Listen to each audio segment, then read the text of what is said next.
আসলে বিষয়টা তো আসলে উৎসর্গের বিষয় না। উৎসর্গ হচ্ছে বিজয়টা তো আমার বিজয়টা সম্পূর্ণভাবে দাঁড়িয়ে একজন নামের উপর, একটা নামের উপর, সেটা হচ্ছে ইলিয়াস আলী, আমার হাজবেন্ড।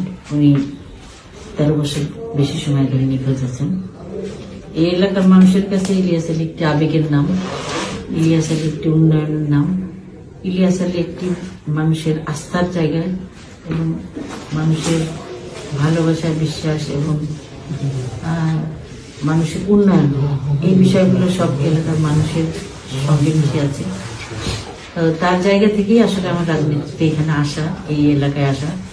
এবং আমি আসলে শ্রদ্ধার সাথে স্মরণ করতে চাই আমাদের দেশনেত্রী বেগম খালেদা জিয়াকে। উনি ইলিয়াস গুমের পরে আমাকে এখানে কাজ করার জন্য বলেছিলেন, নির্দেশ দিয়েছিলেন। সেই থেকে আমি কাজ করেছি এবং